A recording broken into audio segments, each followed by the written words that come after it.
Hablar en lengua fue un don y una señal milagrosa que ocurrió en el siglo I al comienzo de la iglesia. La palabra don quiere decir algo que se da a alguien como un regalo. Bueno, los creyentes recibieron dones muy específicos para las circunstancias especiales que había en el primer siglo. Cuando comenzó la iglesia era algo totalmente nuevo y para eso Dios dio dones específicos en aquel momento. Uno de ellos fue el don de hablar en lenguas. Leemos en 1 Corintios capítulo 12, donde se habla de la diversidad de dones. El versículo 10 habla de esta manera: a otro el hacer milagros, a otro profecía, a otro discernimiento de espíritus, a otro diversos géneros de lenguas y a otro interpretación de lenguas. Y el versículo 11 dice: pero todas estas cosas las hace uno y el mismo Espíritu, repartiendo a cada uno en particular como Él quiere. Es decir, unas personas recibían unos dones, otras personas recibían otros, pero no todos recibían el mismo don. No todos los creyentes en el siglo I hablaban en lenguas. Al final del capítulo 12, Pablo estaba tratando de resaltar en este capítulo que hay un solo cuerpo, pero hay muchos dones, y que todos los dones son importantes y necesarios para el funcionamiento de la iglesia. Habían algunos que creían que todos tenían que tener el mismo don, o que había un don que era más importante que los otros. Pablo al final hace una serie de preguntas retóricas, es decir, preguntas que no necesitan respuesta, porque la respuesta está sobreentendida. Él dice en el versículo 29, ¿son todos apóstoles? La respuesta obvia es no, es una pregunta retórica. No todos son apóstoles. ¿Son todos profetas? Tampoco. ¿Todos son maestros? No. ¿Hacen todos milagros? No. ¿Tienen todos dones de sanidad? No. ¿Hablan todos lenguas? No. ¿Interpretan todos? No. Entonces, estos versículos están mostrando otra vez que había diversidad de dones y que no todos tenían los mismos dones, pero que todos los dones eran necesarios. Así como en un cuerpo humano, todos los miembros del cuerpo son necesarios para poder desarrollar, pero como dice el capítulo 12, la nariz no es la oreja no es el ojo, cada uno tiene una función específica. Entonces, un don, una capacidad especial dada por Dios para la edificación de la iglesia. Pero otra cosa muy importante, que hablar en lenguas era hablar idiomas coherentes, conocidos por las personas, no era simplemente decir una serie de palabras que nadie en el mundo podía entender. Eso lo vemos especialmente en el libro de los Hechos, en el capítulo 2, el versículo 8. Las personas en Jerusalén que oyeron a los discípulos hablar en lenguas decían: ¿cómo pues les oímos nosotros hablar cada uno en nuestra lengua en la que hemos nacido? Eran idiomas comprensibles. Había gente que podía entender lo que se estaba diciendo.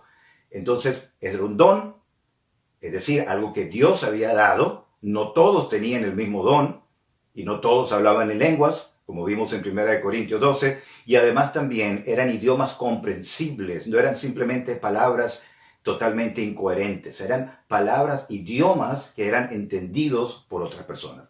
Pero lo último es que hablar en lenguas era una señal que se había dado con un propósito específico. Ustedes saben que cuando uno va conduciendo un vehículo y ve una señal, uno presta atención. Puede ser cuánto es el máximo límite de velocidad, cuál es el nombre de la siguiente ciudad que está cercana. Una señal tiene una información. Entonces, cuando vemos en 1 Corintios capítulo 14, versículo 21, dice, el apóstol Pablo está hablando de las lenguas, dice: en la ley, es decir, en el Antiguo Testamento, está escrito: en otras lenguas, es decir, en otros idiomas, y con otros labios hablaré, ¿a quién? A este pueblo. ¿A quién se refiere como a este pueblo? Este es un versículo que cita Isaías, capítulo 28, versículos 11 y 12, donde la referencia claramente en el contexto del capítulo es el pueblo de Israel, la nación judía. Entonces, volviendo al Nuevo Testamento, Pablo dice: en el Antiguo Testamento está escrito: en otras lenguas, en otros idiomas, hablaré a este pueblo. Y este pueblo es el pueblo de Israel, los judíos. Y ni aún así me oirán, dice el Señor. Versículo 22, así que las lenguas son por señal, no a los creyentes, sino a los incrédulos. ¿Una señal de qué?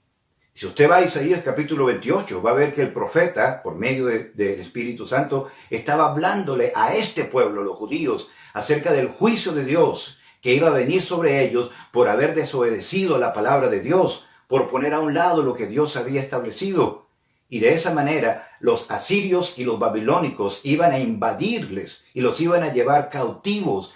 Así que cuando ellos llegaran hablando con otras lenguas, iba a ser una señal para ellos de que Dios los estaba juzgando a causa de su desobediencia. De la misma manera, Pablo utiliza ese versículo aquí para hablar de las lenguas en el siglo I en la iglesia, para decirles entonces con toda claridad, estas lenguas son una señal a los incrédulos y más específicamente a los incrédulos de este pueblo, del pueblo de Israel. Y siempre fue para ellos una señal de que Dios ahora estaba llamando a un pueblo de entre todas las naciones, la iglesia. Un pueblo donde no hay una sola lengua, la lengua hebrea, sino donde se hablan todas las lenguas, donde hay gente de todas las naciones, donde no hay gentil y judío, donde todos somos uno solo en el Señor. Y ese fue el propósito de hablar en lenguas en el siglo I.